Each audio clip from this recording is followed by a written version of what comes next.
We are finally back in the studio, and I'm excited because why? The Knicks are going to be up 3-1 after tonight. I've got my best bets in the playoff games today, as well as an MLB parlay. It's all on the way here on the Free 3. Let's get into it. It's your boy Noble Living. Let's have a day. I love it, Noble. Noble, I also love your YouTube videos. I watched them while I was gone. That was fire. But getting paid because yesterday we had a full sweep. Mike going under, that was just icing on the cake. Why are we going to go in such a weak AFC South? Unless we have the NBA Blowout Association. Bang!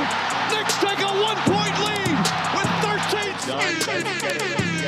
When you hear the sirens, you know what that means. You got barbecue back there, and you didn't invite me.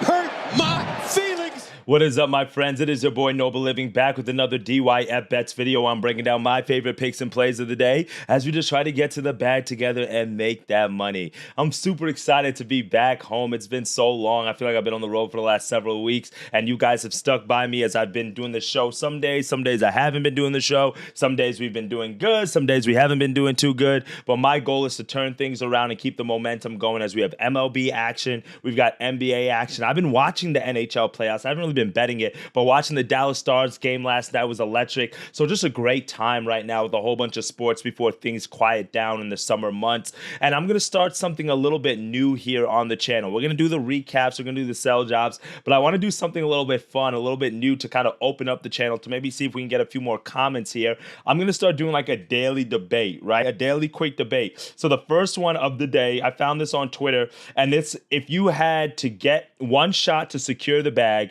which one are you taking, right? We've got Tatum to hit a corner three, Luka to hit a half-court shot for $1 million. We've got Jokic to hit a layup. We got the free throw merchant SGA for $45K. We've got Steph Curry at the top of the three key, and we've got LeBron at a wing three for $200K. For me personally, I don't want to be too greedy. Luka could hit a half-court shot. And, of course, LeBron could also hit a $200K. But I think the best bang for your buck and the best value here is Steph Curry for $150K at the top of the three. I mean, the dude doesn't miss. Fully healthy, man. He's like the GOAT, bro. So that is what I would go with. Drop a comment below and let me know what you guys are going to go with. And speaking about Stephen Curry and the Warriors, they're playing the Minnesota Timberwolves tonight in Game 4. And we saw the Wolves kind of be able to jump out to a quick lead there.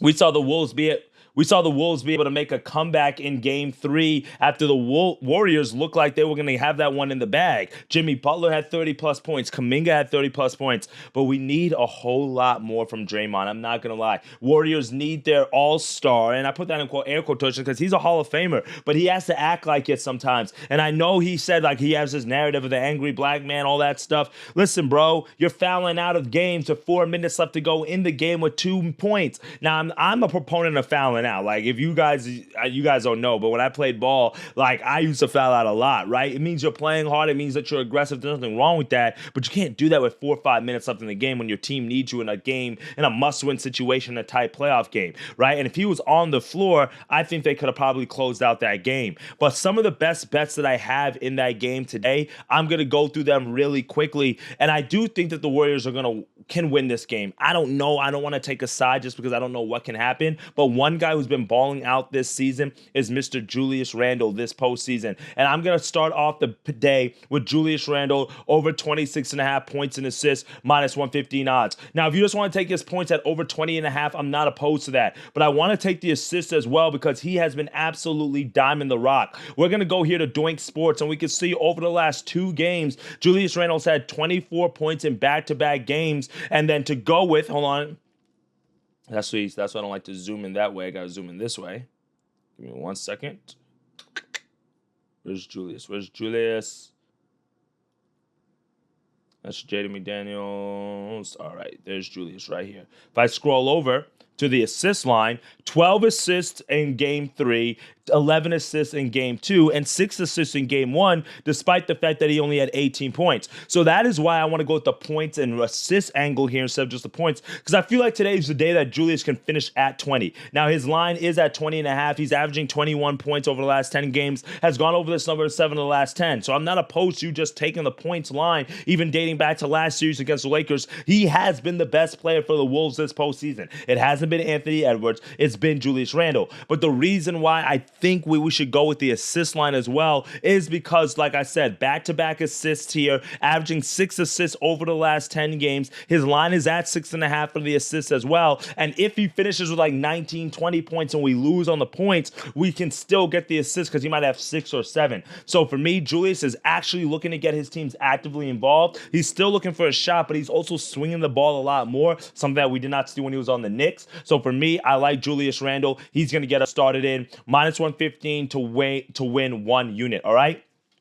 Our second best bet of the day is going to be our money line parlay of the day, and this is just really a system play here. The Texas Rangers are at home against the Colorado Rockies. Meanwhile, the San Diego Padres are at home against the Los Angeles Angels. Now, the Padres and the Rockies just faced each other in a Coors series, and typically you don't like to take a team coming off of a Coors series to win. Why? Because their bats are a little bit slow following the altitude. So that is one of the reasons why I want to fade the Rockies, just because the Rockies are an auto fade. They really suck. I'm really going to fade them probably like every day this year. I lost on them yesterday because I took the Padres and the Rockies, but sometimes that's going to happen. But they're 2-17 on the road. Yes, they just fired their manager, so you can have the dead cat bounce angle, but I just don't see it. I like Tyler Mahle. I think he's been very, very good this year. Dollander is not bad. I think he's a great young player for the Rockies, and I think he's somebody who can get traded in a year or two to a contender, and he's showed a lot of promise despite the 7.71 ERA. But Mahle has been really, or Mahal, I don't know how you say it. I think it's Mahle.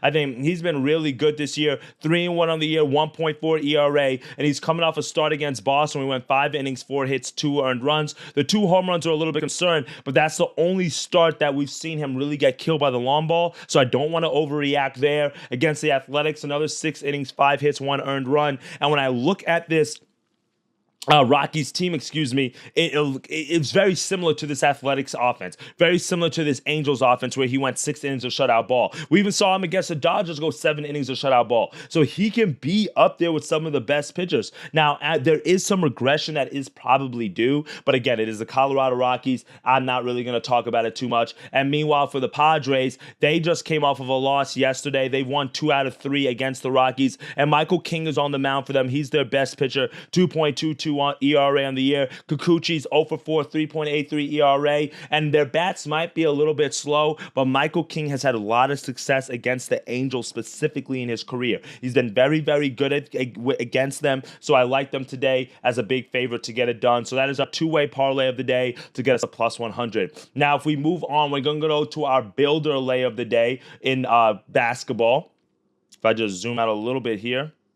We're going to go here, and you can see here we've got Mr. Jalen Brunson for 25 points and Jonathan Kuminga for 15-plus points, and that gets you to +103 odds. Now, you see here I made the note and it said volume, and the reason why I like that is because one thing I know from both of these players is they're going to shoot the ball. Now, I understand. I've been saying this to some of my friends I've been talking to about the postseason, just like amongst ourselves, and they're like, why isn't Kuminga playing more? Like, look what he's been doing. Last game, he had 30 points. The game before that, he had 18 points. Kuminga's a bucket. He's 6'8". He's athletic. He's the best guy that, the Warriors have coming off the bench. And it makes sense. I think Kuminga's a great player. He works very hard. We've seen some of his off-season training videos.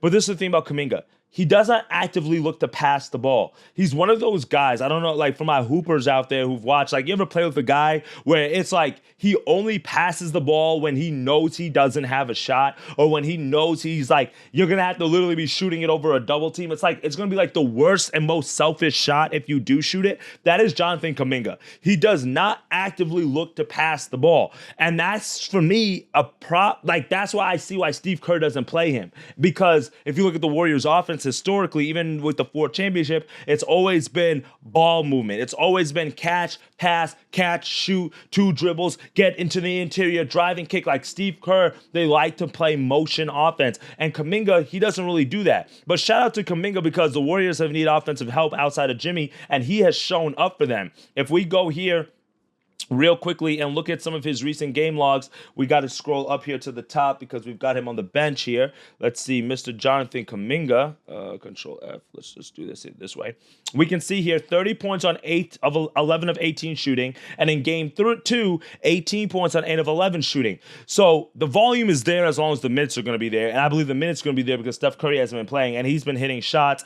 3 or 4 from the 3-point line. Shout out to him because he got the cover for the Warriors last game. So for me, it's going to be the volume. He's going to be on the floor. He's going to shoot it. Same thing with Mr. Jalen Brunson. If you want to take over 27.5 points, be my guest. I think he's going to get it because he had 27 last game, only 17 in game 2, but 29 in game 1, 40 against the Pistons, averaging 29 points over the last 10 games, 21 attempts, 19 attempts, 23 attempts, 33 attempts. The attempts are going to be there. This is a must-win game for the Knicks. We all know that. You do not want to lose both of your games at home, especially after you just took home court advantage away from the Celtics. If you lose this game, if you're the Knicks, the favor is all on the Celtics now. I mean, I think they have the momentum right now in general, but now they for sure have all the momentum.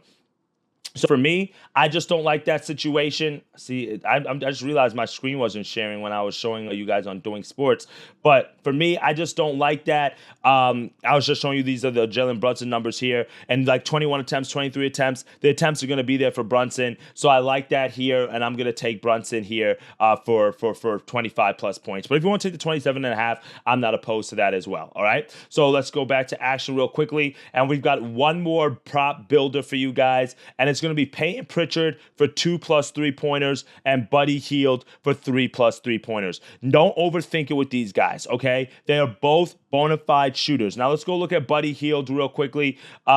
We know somebody else has to step up for the Warriors besides Jimmy Butler. And Buddy Hield has done a great job this postseason. He's shooting the ball very efficiently. If you've been tapped into the channel over the last week or so, I've mentioned how Buddy Hield has been one of the top 3-point shooters in the league. He just hasn't not necessarily gotten the recognition some of the other guys because he's just been on rat shit teams. But if we look at his 3-point lines, 4 of 8 in last game, 4 of 9 the game before, 5 of 8, dating back to last series, 9 of 11. So he's gone over this number in 3 straight games. His line's at 3.5 at plus 141. So if you want to take the 4 3-pointers, I think that's really good value. But we're just going to tease it down 1 to just 3 3-pointers, as I think he should be able to get that. Meanwhile, Peyton Pritchard, he's one of the best bench role players in the NBA, 6th man of the year. Last game at the Garden, 23 points, 8 of 16 from the field, 5 of 10 from the 3-point line, 3 of 9 in game 2, 2 of 5 in game 1. So he's going to shoot the ball. He's not afraid to shoot the ball, and he's getting some of the minutes that he wants. 24 minutes here, 22, 35 last game, averaging 28 minutes over the last 10 games. For me, he should play 28, 30 minutes today, and he's going to get the attempts. We only need 2 3-pointers. That gets you to plus 139 odds. Shooters shoot, and I like that. So for me, on today's episode of the Free 3, I got one more play for you guys. I didn't know. Okay. Seattle here in the first, St. Louis, on the first 5. And this is just really more of a fade on the Phillies. They played on Sunday Night Baseball last night. Shout out to them for getting the win against the Guardians. That was a very low scoring game. I think they won that game 3-0. Schwarber hit 2 home runs. But this is the thing. St. Louis Cardinals have been one of the hottest teams in the league. Now, they've fallen off from their hot from legacy of what we've known from the Cardinals, right? Historically, the Cardinals have been one of the best teams in baseball. They're a team that you expect to make the postseason every year. Over the last few years, that necessarily has not been the case. They changed things up in the offseason by trading Paul Goldschmidt away. They tried trading Nolan Arenado. They couldn't get a good offer for him. But one guy who's been really good for them has been Matthew Liberatore, who's pitching. But look at the Cardinals real quickly over the last several games. They swept the Nationals, they swept the Pirates, and they won the last 2 games against the Mets series. Now, the Pirates and Nationals, they're not really the 2 of the best of the teams, so that's really not that impressive. But the Mets have been really good this season, and so to see them really win 8 games in a row has been impressive, including 3 on the road. Now they have to take on the Phillies. Like I said, they just pitched on Sunday Night Baseball at Cleveland, had to get on the plane, get back to Philadelphia for tonight's game. And now you've got a pitcher in Matthew Liberatore who's got 3.07 ERA, which is not too bad, but coming off of a great performance against the Pirates, in which he went 7 innings of 3-hit, 1-run ball. Against Cincinnati, he wasn't the best, but still 2 earned runs over 3 innings. And then against the Brewers, 6 innings, 5 hits, 2 runs, only one of those earned. And then against the same Phillies team, not too long ago, back a month ago, 6 innings, 3 hits, no runs given up to go with 7 strikeouts. Meanwhile, Christopher Sanchez, who's on the mound for the Phillies, he's coming off a very strong performance against the Rays where he only gave up 1 hit over 6 innings, but the walks have been concerning. 3 walks, 3 walks, 2 walks, 1 walk, 2 walks. So for me, that's a little bit of a concern. The Rays offense has not been that strong. Neither has the Washington Nationals, but against the Mets, he got banged up a little bit. And then against the Cardinals here, this is before the Cardinals went on this run, but he still gave up 8 hits. And the Cardinals just were not able to get in those runs,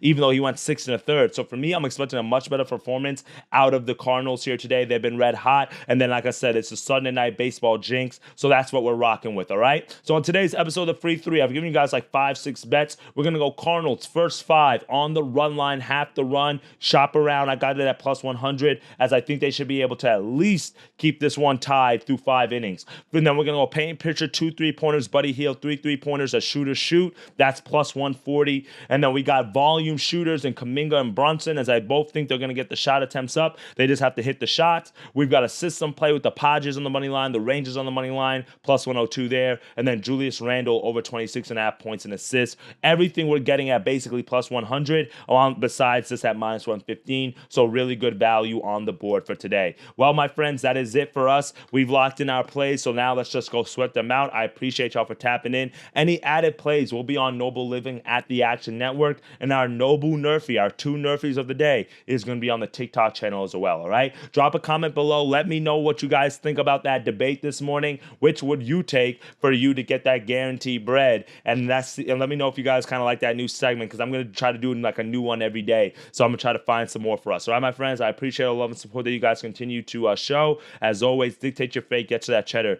It is your boy Noble Living. Let's have a day. Later, gang.